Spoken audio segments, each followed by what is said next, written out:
Okay, it's a very good afternoon. Welcome to your top station. It's going to be Radio Flora, and it's a beautiful day. We thank God for such beautiful days like this.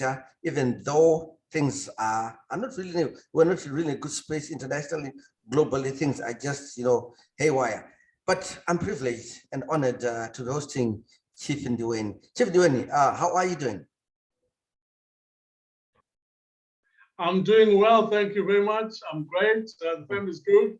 And I must express my gratitude for being invited on today. Okay. I've been looking for you, Chief Ndeweni, everywhere, above the oceans, on top of land, everywhere, I did get hold of you. No, I've been ducking and diving. Okay. So I've been really wanting to get hold of you, Chief Ndeweni, because I think you're the right person to help us explore and discuss some of these topics. Chief Ndeweni, let's first look at it. You were a chief, right? So were you fired for being a chief, or what happened? Just in short. In very, very short indeed. The current president, Emerson Mnangagwa, wanted to fire me. He put the paperwork in place. The Ndeweni family put a counter paper in place. That went to the High Court. So I was never fired. I'm still a sitting chief as I sit here right before you. Although the state media would like to say dethroned, but I'm still doing my job on a daily basis. Okay, but you said you are doing your job on a daily basis, but at the moment you're based in the UK. Are you? I was here in the UK. I came over here because I've had a eyesight problem for nearly 40 odd years. Okay. So I've got some hospitals here who've been doing many operations for me. So I'm still under that whole thing about the medical care and the like. I know some people like to say in exile. That's totally wrong. Okay. I've got a huge medical file. Okay. Interesting. Chief Ndeweni, you were a chief and you probably would know certain things that happen around chiefs. Yes. Are chiefs influenced by government? Especially when you look at special issues towards the elections, because we always hear that people in the rural setups are always forced by chiefs to go and vote for ZANU-PF. How true is that? It's true to a large degree, purely because the chiefs have got no way to resist a government in office. Imagine it. Just think about it 1 second. You have one individual whom you and I call a chief. How can that person stand against the machinery of a government? He as good as is wearing handcuffs. Okay. So actually, I also understand that people are also told, if you do not go and vote for ZANU-PF, your land will be taken away from you and allocated to somebody else. Hence that fear to so many people, and they end up just voting for ZANU-PF.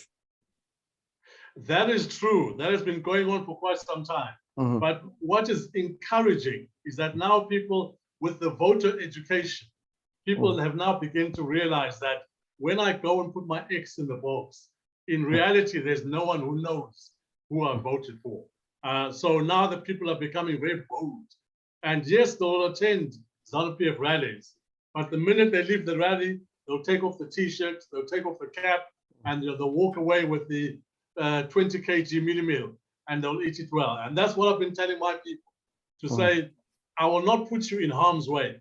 If you have food insecurity issues, go to those rallies, take that food, wear that T-shirt, wear that cap, go home. And when you go home, eat with your families. But remember, on voting day, it is you and your maker who knows where you put that X.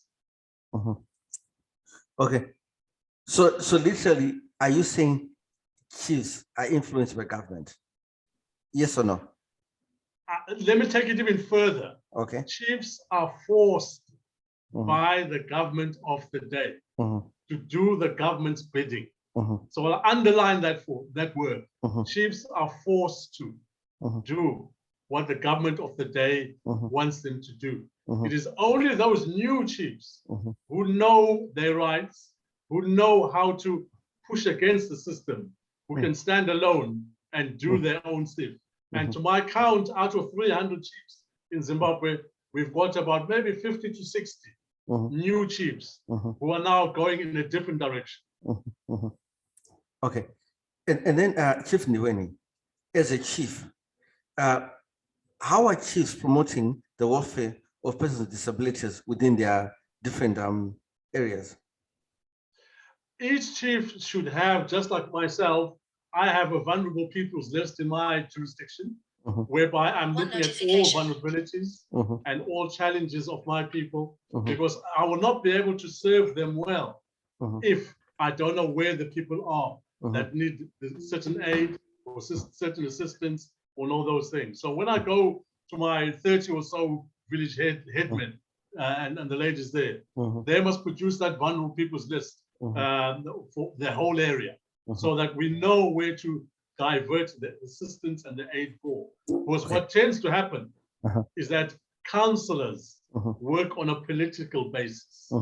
And so therefore, if you've got, you're living with a disability, they will not see you because they're looking at that book, that little red book with their people in it. So that's why I've been more going towards my traditional leaders to say, we are people of spirit, we are people of Ubuntu, that is our job description, and let us stick to Ubuntu. It doesn't matter what happens, doesn't matter who comes knocking on our door. We are people of Ubuntu, that is our job title.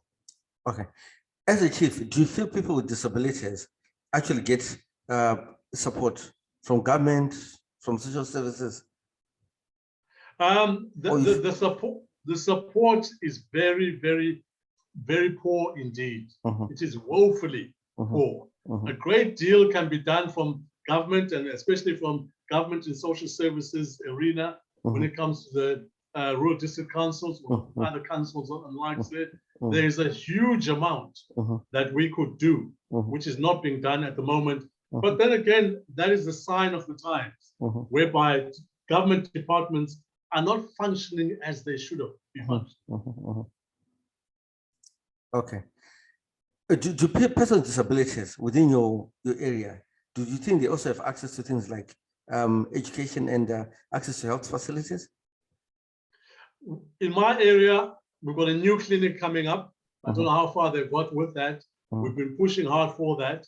And also we've been pushing very hard to build ourselves our own proper hospital within the area there, so that we've got primary care that we can deliver in that particular area there. Once again, delivering it in a smart way, whereby we know exactly who has challenges throughout the whole area. So we are working systematically in Zimbabwe, trying to do that, to see how we can do that. So the big challenge that we have, obviously, are resources and those other things. But then again, let me bring it to you, DJ, let me bring it to you. The other big challenge we have is that even when I'm here in the UK and I get to work with a non-governmental organization or an international organization, when I bring them that to the ground, I'm now faced with the whole machinery of local government and central government who are trying to push this person away from me. So I've done the hard work of trying to go all over the world and get assistance, cooperation, partnership. But when it comes to the implementation, I'm finding my own government is trying to impede my implementation. Okay, Chief Ndeweni, let's talk about your campaign that you're doing regarding the diaspora vote. Just break it down to us. What exactly is the campaign all about? Somebody who hasn't heard about it, who's doing it for the first time. I'll keep it very straight and to the point there. It's called My Right to Vote.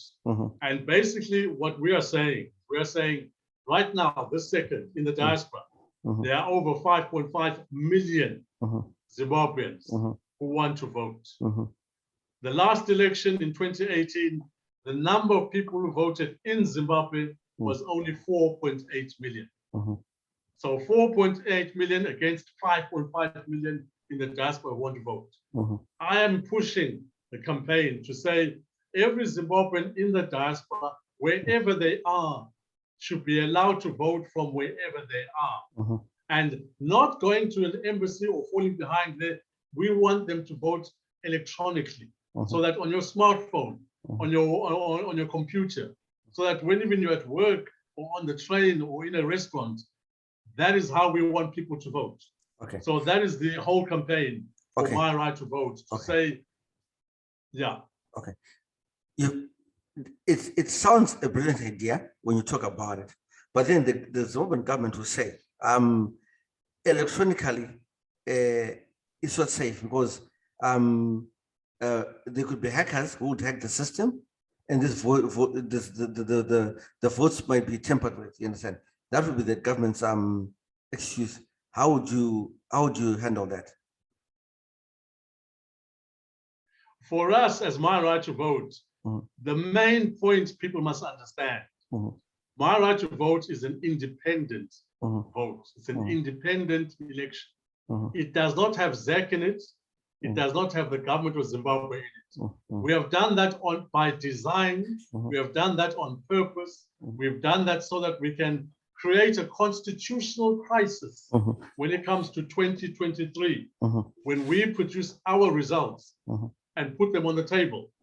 And then the government of Zimbabwe has to say why those votes are not good enough when the whole world is looking at that. So for all the people listening in, this is an independent vote. Your vote will count. It will matter. There's absolutely 100% security because we are mindful about that. And when we talk about hacking and security and all those things, for all of the diaspora who have personal bank accounts all over the world, who do internet banking, how many of your internet accounts have been hacked? Not many. Yeah, but it also then goes on how strong your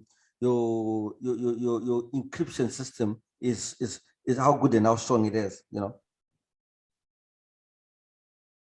Yes, that's the key to the whole thing, and that's what we've been trying to work with our colleagues. We've made partnerships here in the UK, internationally, everywhere else. We have an IT team within My Right to Vote, and we're going for that strongest possible encryption system that we can get and get going on that way.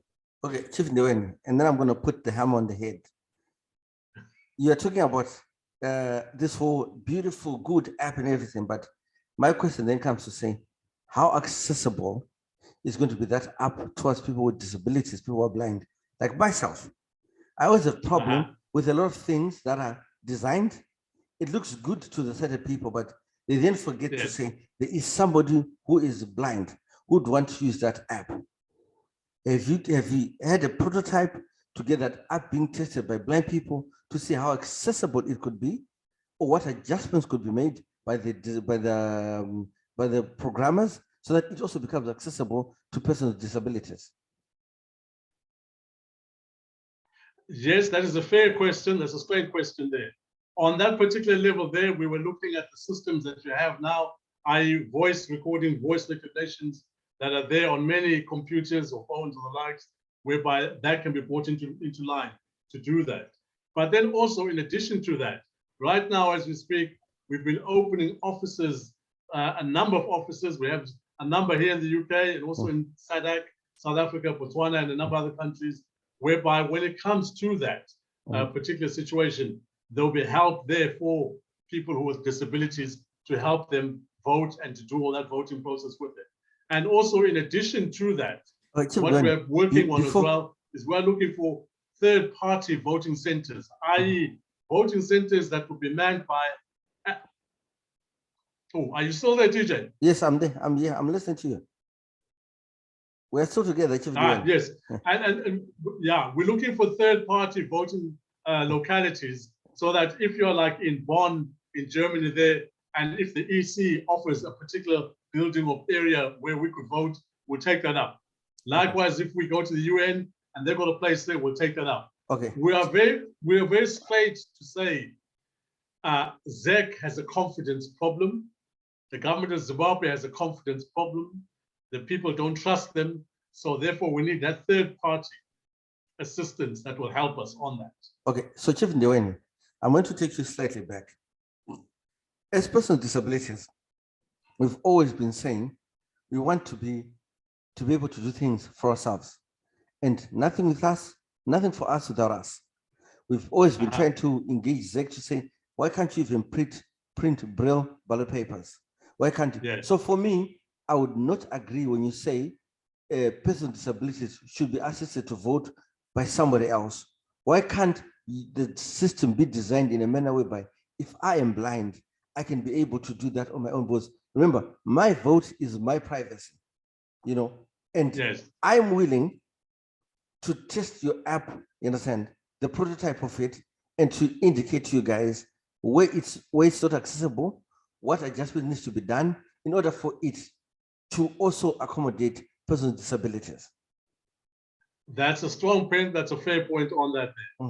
With the knowledge of the IT systems that I have and from the colleagues I've been working there, they were telling me, well, no, Chief, voice activation may do the right thing and work with that. But then again, for us, we are not the be all and end all. If it means to be tested, then yes, we must test it. Exactly. And we'll take a leap from you to say, well, okay, this is wrong or that is right, and take it that way. Because at the end of the day, if I could quickly put it in, at the end of the day, my beef, my drive is one thing. I just want Zimbabweans to vote. I don't care who they vote for or whether they vote or they don't vote. I just want to give them that right to vote in the diaspora. Okay, now let's look at this. Zimbabweans have voted, right? We're in the diaspora. You've got the election results in the diaspora. Then what's next from there? Next from there, we then announce our election results in the diaspora. On the same day, the government announced its results in Zimbabwe. The same day, ZAC announced its results on that same day. And that is when the constitutional crisis kicks in. Because then we now have an impasse. We have a critical point whereby the government has to decide whether these votes go in. SADC has to decide whether these votes go in. The African Union has to decide whether these votes go in. The UN has to decide whether these votes go in. So we are taking control of this issue away from the government of Zimbabwe and putting it in the international arena to say, let us have common sense. You have nearly 50% of your eligible constituency who have voted, and they happen to live in the diaspora, and they're going to grow. Okay, Chief ndeweni, your idea is good, but somehow, I really feel there would be a scapegoat from government, because government would then ask and say, you've produced your results, but what is your justification that that person who voted is a Zimbabwean? That's dead easy.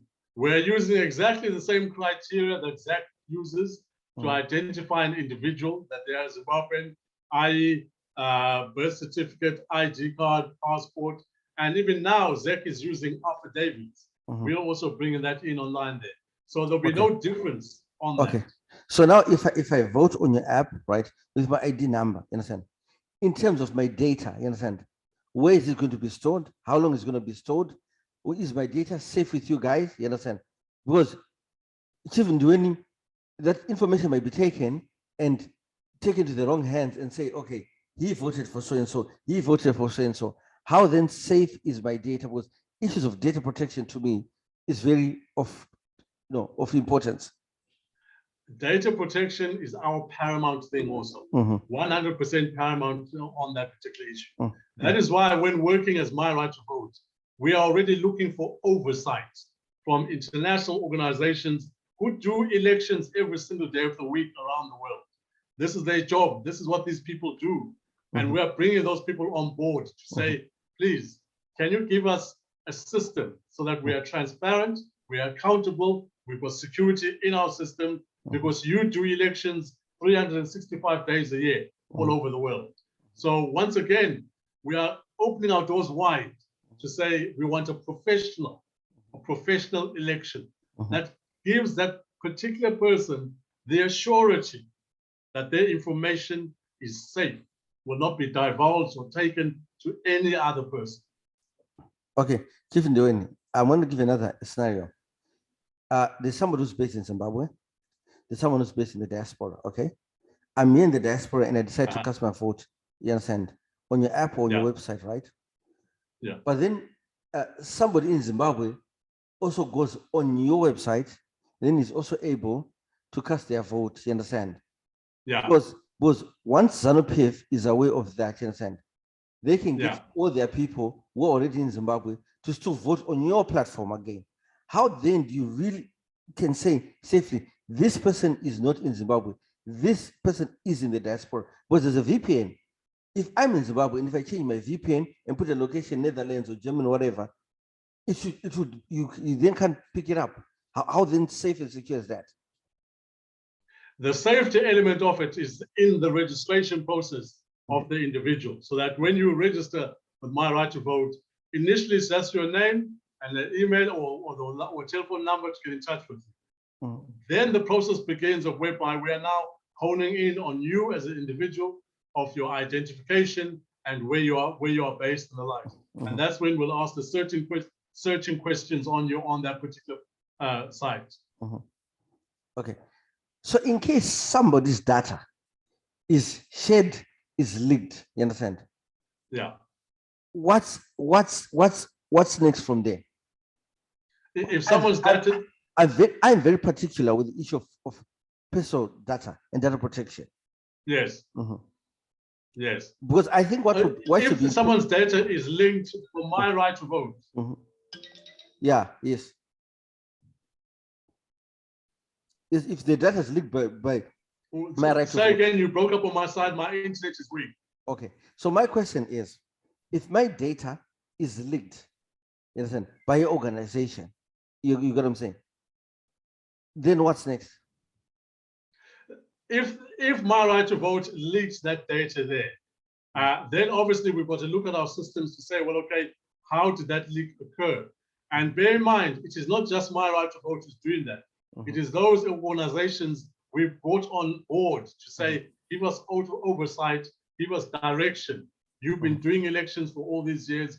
What then is the process of doing that whole rectification to clarify that, to close that loophole? So for us, we're not saying we know this whole area, but what we are saying is that we are taking knowledge and best practice from those people who do elections every day of the week.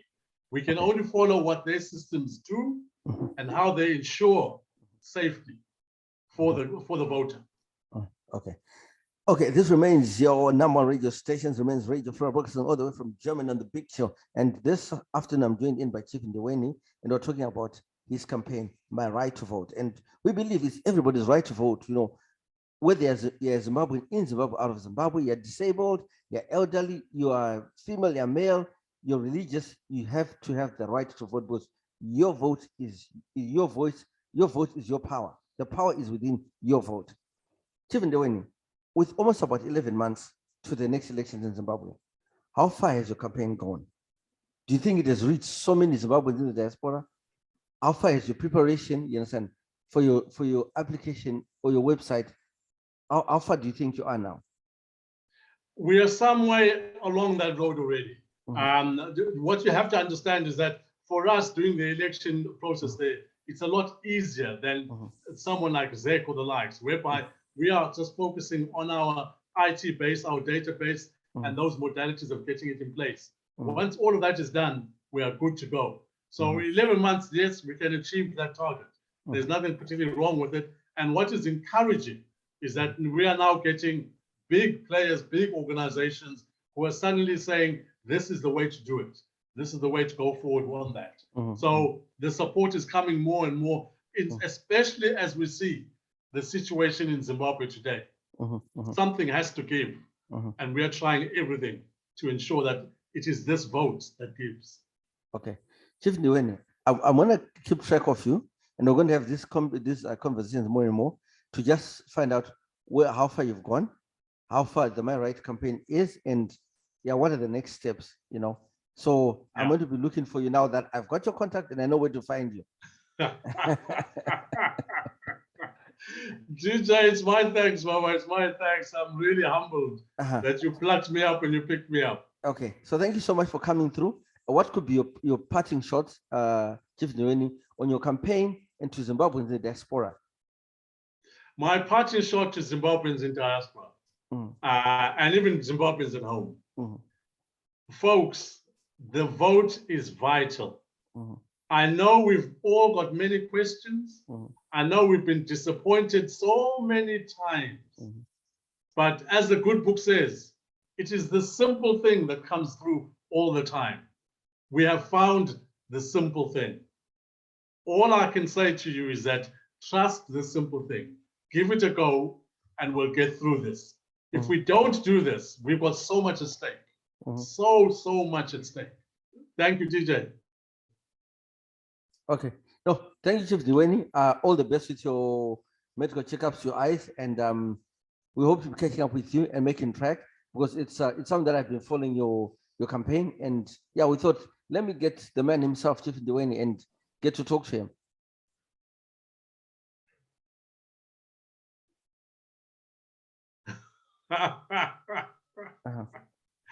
Thank you, DJ. Thanks very much. Okay.